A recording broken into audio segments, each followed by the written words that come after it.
Is it boogie time in Kansas? They've missed out on several other big-time recruits. Is it time to turn their attention to Boogie Fland?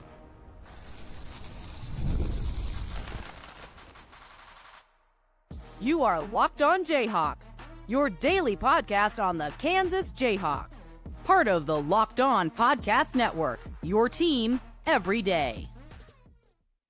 What's going on? Derek Johnson here. This is Locked On Jayhawks. Thanks for making it your first listen every day. Thank you to everydayers catching each and every episode of the show. We are free and available anywhere you get your podcasts, including on YouTube, where you can like and subscribe to the show. And on today's edition of Locked On Jayhawks, we're talking Boogie Fland, the Arkansas transfer 4-5-star recruit who is in the transfer portal and has decided to come back from the NBA draft. Could Kansas get involved? Is Kansas involved? Does it make any sense? Does it not make any sense? We'll get into all that, plus the latest news both around Kansas targets, maybe some new names emerging, as well as with KU baseball. First, today's episode of the show is brought to you by Game Time. And download the Game Time app, create an account, use code LOCKEDONCollege for $20 off your first purchase with Game Time. So Boogie Fland, who is Boogie Fland? Well, KU fans should be familiar with him because they played him. They played him in the NCAA tournament in their final game of the season. Now, he was just coming back from an injury. He wasn't the normal guy that he normally was, but we'll get to that in a second here. Let me say this first. There's been some recent reports that have at least loosely floated Kansas. I think there's one from 24/7 Sports in some sort of small tying them together with interest here in Boogie Fland. It seems like right now, like the favorite, I don't know if it's like Florida or one of these other schools, but so I'm a little skeptical. How exactly much are they interested? Is this something where they are interested? Is this something where they just called to kick the tires and are curious, what's the going rate? Is this something where an agent is just listing Kansas to drive up the price? We see that all the time. I don't exactly know, because it does make a lot more sense for Kansas at this point in time if you're going to get one last splash play, one last splash edition, which Boogie Fland was count as that. He's former, top 25 recruit in the country who put up real production last year before his injury. If you are getting Boogie Fland, it probably means the rest of your additions are more role players. And that would basically mean you're not getting another splash level wing, a starter level wing player, right? Everybody else you're adding are more role players, bench players possibly, fit to play a specific role. And does it make sense for Kansas to therefore say, hey, if we're picking one thing, we can only have one thing, your parents gave you $3 to go to the grocery store and pick out one candy bar, You might be like, oh, it'd be great to have Reese's and a Snickers, but I can only afford one of them. Which am I going to go with? And it's like, well, I just had peanut butter an hour ago. Maybe I don't need the Reese's. I don't know where I'm going with this. Anyway, Boogie Fland is somebody who is a good player, but based on the current roster for KU, based on the fact that they need another wing, does it actually make sense? I don't know. Then again, if you are Kansas and you're getting to a point right now where the player pool is drying up, the game changers of the player pool specifically is drying up, do you just say, just give me the best player and we'll try to figure it out? Or is that a dangerous game? Because they kind of tried to do that last year and it didn't work out. I do think it's a little different with guards than it is with a guy like AJ Storr or Rylan Griffin, because guards win in March, and we've seen teams run 3-guard lineups. Like Houston last year was in the title game doing that, and it worked okay. But anyway, let's get into a specific game, because he announced he's going to be coming back to school. He was in the draft process. So he entered school last year out of high school, goes to Arkansas with John Calipari. He was a 97 rated 4-star recruit on 24/7 Sports. He was the number 22 player in the country, and he was the number 3 combo guard. And now 24/7 Sports lists him as a 5-star transfer, the number 1 combo guard transfer, and number 8 overall player. He has played in 21 games in his first year of college. He had 18 starts at Arkansas. He had an injury back in January. I think it was January 11th against Florida, the team who ended up winning the national championship. And interestingly enough, so he suffered an injury in that game against Florida. He finishes the game. He plays the next 2 games afterwards. And obviously it was something where I'd imagine then it was bothering him, but he was going to try to play through it. But he ended up, I don't know if it was tearing or what the proper term would be, but he got surgery to repair the UCL in his thumb. So he had a ligament that was, I guess, torn or whatever in his thumb. I can understand why that would make it hard to, dribbling, shooting the basketball, your thumb is not right. It'd be very difficult to do that. So, I guess shows a bit of toughness that he powered through it, but it obviously affected his game. You look at those game logs from the games he played when he was injured, things didn't go so well for him, like shooting the basketball and stuff like that. So you look at the overall stats for Boogie Fland, 6'2" combo guard, 175 pounds. Obviously, he'll be a sophomore this next season. He averaged for the season 13.5 points per game, 3.2 rebounds per game, 5.1 assists per game, so good assist numbers, 1.5 steals per game, very good steal numbers there. Didn't get a block. Only 38% from the field. That is a low number. 34% from three. That's solid on 5 3-point attempts per game. So decent 3-point shooter. 83% at the free throw line. Good free throw percentage on a little over 3 attempts per game. True shooting percentage and effective field goal percentage. Neither one is very good, as you'd imagine, with the field goal percentage being down. But the team was a lot better when he was on the floor. Arkansas was about 3.6 points per 100 possession better on the offensive end when he was on the floor, and Arkansas was about 10.5 points better when he was on the floor defensively per 100 possessions. Overall, Arkansas was about 14 points better per 100 possessions when he was on the floor. He was actually one of their most impactful players, and that defensive on-off rating is pretty spectacular for what he put together. Now, it is interesting because I mentioned that if you look at the box score of the stats that he played with the injury, so that Florida game and the 2 games after, and then he comes back for the NCAA tournament, which he plays the Kansas game and the next 2 games, he didn't shoot well in the NCAA tournament either. I think that was him just trying to be tough, trying to be a good teammate, trying to help his team win. I don't think he was fully ready to come back. And I think the play was bothered by it a little bit. And so it's almost unfair to look at his stats and say, like, this is the real guy of who he is. Because I look at that injury, and that's not like a rolled ankle. That's not a sprained ankle. That's not an injury where it's like with Kevin McCullough when he came into Kansas, the injury conversation was a real one to have because it was like, okay, he's had all these injuries, and a lot of them are, it's a sprained ankle here, or it's a whatever injury here that you have to monitor that.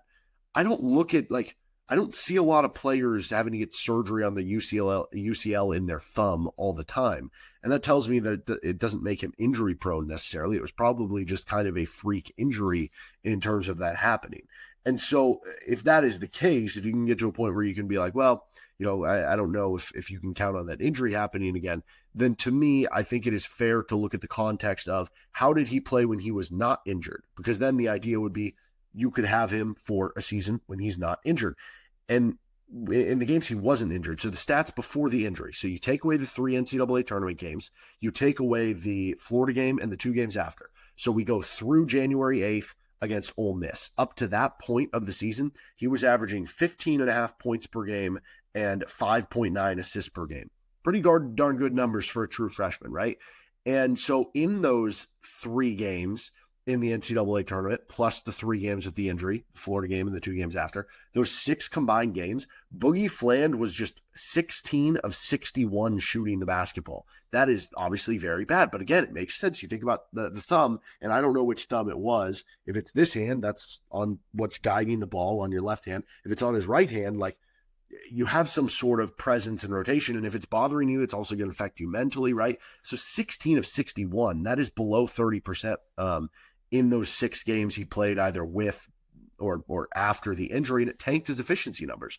I'm not saying he would have insane efficiency numbers without him, but these would have been his numbers. Coming into those, if you discount those 6 games he played through the injury, he shot 41.6% from the field, which, again, not great, but for a freshman, that's not the worst thing in the world.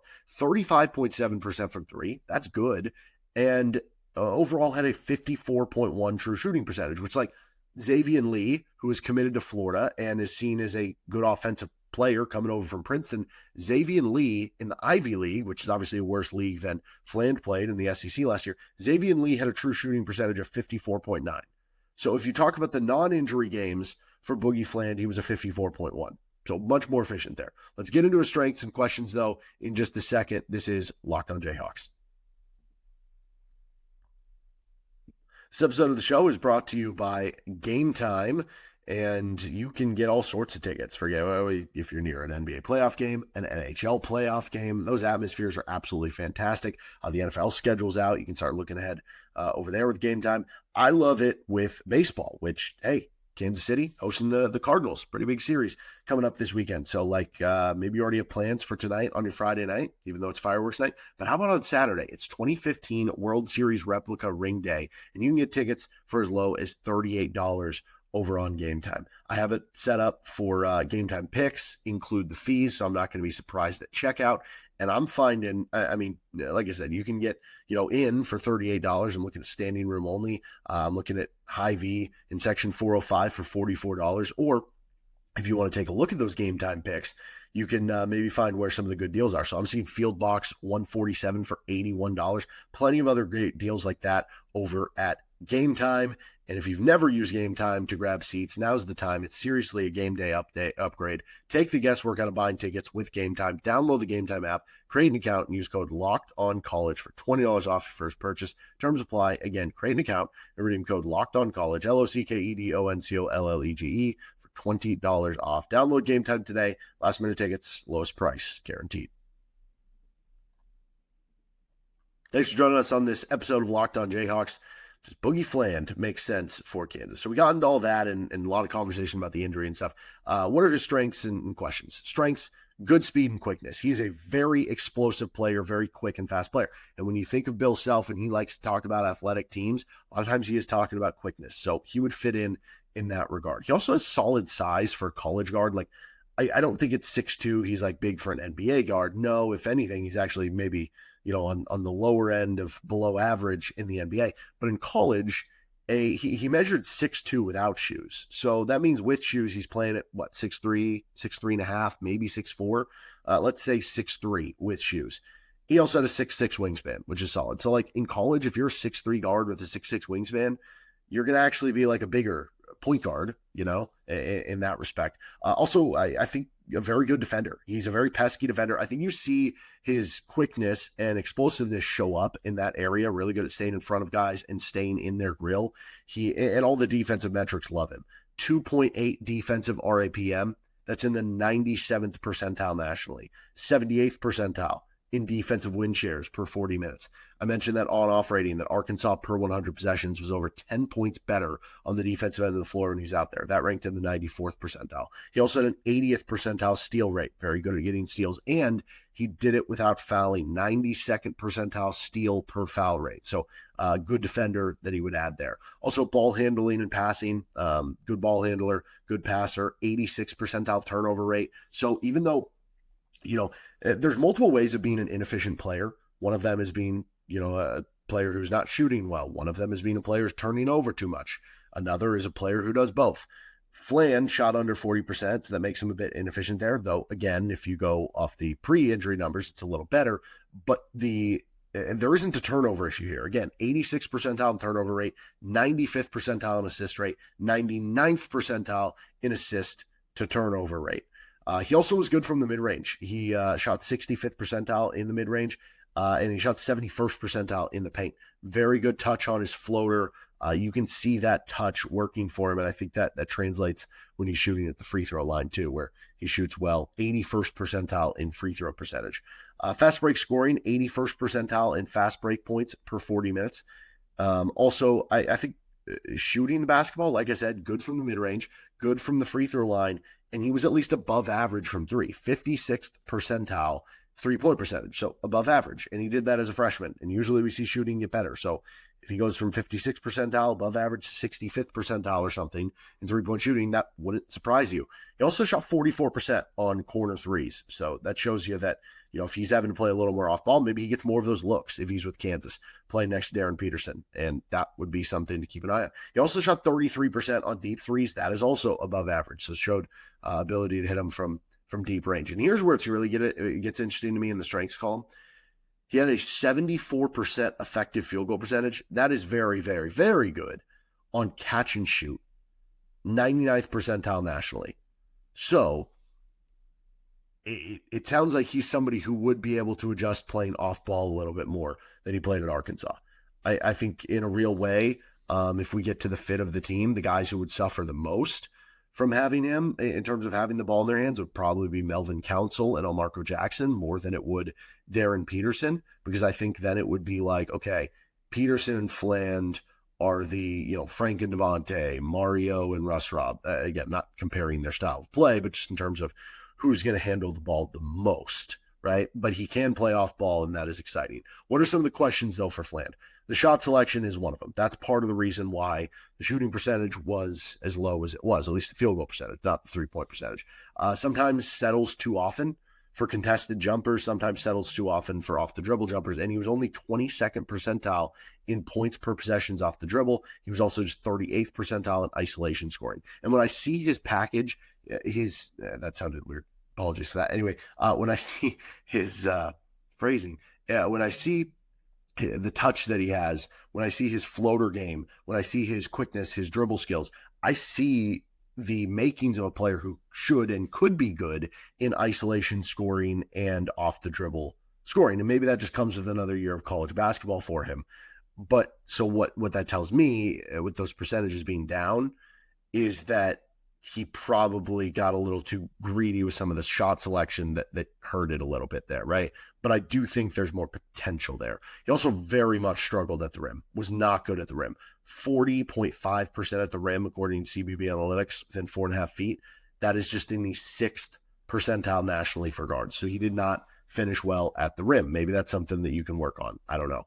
But yeah, that kind of led to him not being the most efficient player in the world. 31st percentile in field goal percentage, 21st percentile in two-point percentage, 33rd percentile in true shooting percentage. Now, again, if we go back to the injury conversation, if we just take his numbers pre-injury, the 54.1 true shooting percentage, it goes from, if you include the injury numbers, he was 33rd percentile in true shooting percentage nationally. If you take out the injury games, he's 57th percentile for true shooting percentage. So if you do take out the injury stuff and you buy into that, he actually was average to above average in efficiency in true shooting percentage. And again, did that as a freshman on a team that played too big, so probably not the best spacing. So, it just kind of depends. It's a choose your own adventure book, how you want to view it. Do you want to view it half glass full or half glass empty, right? And then also not a good rebounder. 27th percentile offensive rebound rate, 35th percentile defensive rebound rate for guards. So he would not be somebody that, and that is important to bring up, because if you are making a swing on Boogie Fland instead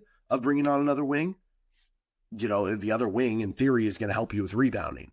And so you'd like the guard you bring in to be good at rebounding. That's not really the case for Boogie Fland. So how exactly would he fit in with KU? Like I said, more speed, more quickness, more athleticism, another player with a plus wingspan, another player with more defense. All those things would fit in well with what KU has built. He would give you more ball handling. He would give you even more passing. He would give you more pro potential, right? I mean, I don't know that he's being seen as like a first round pick, but he's somebody who is definitely could be seen as like a future NBA player. And I think that there's a chance to add real shooting. Again, you see some potential there for what he did as a freshman, that it could really explode in year two. But it also, it doesn't help you with the rebounding. If the shooting doesn't come together in year two, you might have a bit of a problem as a team there. I think the biggest question here with adding him or not, because the fit on the team, it's two questions. It's how does he fit on the team in terms of impact on other players and the opportunity cost of not bringing on another wing. Again, if you bring on Boogie Fland, you're probably not getting Darian Williams. You're probably not getting RJ Lewis. You're probably not getting Jameer Watkins. And maybe they're not going to get, some of those guys anyway. But that's kind of where you have to get to. Like, if you do feel like you're in a situation where you might not get Darian Williams, if you do feel like you're in a situation where you don't want RJ Lewis, if you do feel like you're in a situation where, this or that, then is this better than the alternative of just taking a player who can play on the wing where it's like, I guess we'll just play him there because we kind of have to. That kind of becomes the big question here. But yeah, how would this affect guys like Council and Dawson and Elmarko in terms of their minutes? I think it would make it so that Dawson would basically just be a 3 for KU. I think it would also make it so that KU would play some 3 point guard lineups. You would have Peterson, Elmarko, Council, and Fland. You would have basically 4 guards, and 5 if you want to count Dawson. You'd basically have those 5 players would be playing 3 spots at all times between the 1 through 3. And I guess you could make it work because on the defensive end, Peterson, because of his length and wingspan, Peterson could just guard 3s on the defensive end of the floor, even if he's your 1 on the offensive end of the floor. But it leaves you with just 1 wing Trey White would be your only wing. I guess Simi's Calderon, but I don't know how ready he's going to be to play, right? So leave you with one wing, and it would leave you with not a lot in the front court to deal with, right? And it'd be who is your, are you going to have lineups where Jaden Dawson's your 4? That's the big issue that this provides. Now, maybe if you bring on Boogie Fland, we've talked about bringing on a player for the Dingy Coit, Jalen Coleman-Lands role. You wouldn't need that if you had Boogie Fland because you had another guard. So maybe at that point, you could say, okay, you're adding Boogie Fland, and then with that scholarship that was going to go to the Dingy Coit role, it's now going to go to a Mario Little role if we want to pass KU player, a wing who can come off the bench and rebound, defend, and do a little bit of everything, right? Maybe that's how you adjust. So I came into this being I don't know about another guard, especially under 40%. But then when you look at the context of the injury, I'm kind of in on Boogie Fland, in terms of, I think it'd be fun, and having a guard who's super quick and can show some potential from 3 to shoot is exciting with Bill Self. It's not as high up there for me. I'd still prefer a wing for what that would do for you and for needing another wing on the team. But if you're between taking, again, I'm taking Darian Williams over Boogie Fland, yada, yada, yada, and some of those players in that list. But if you get to a point, and I don't have a player off the top of my head, but let's say those are all A-level, A-graded wings, and you have Fland as an A-graded guard.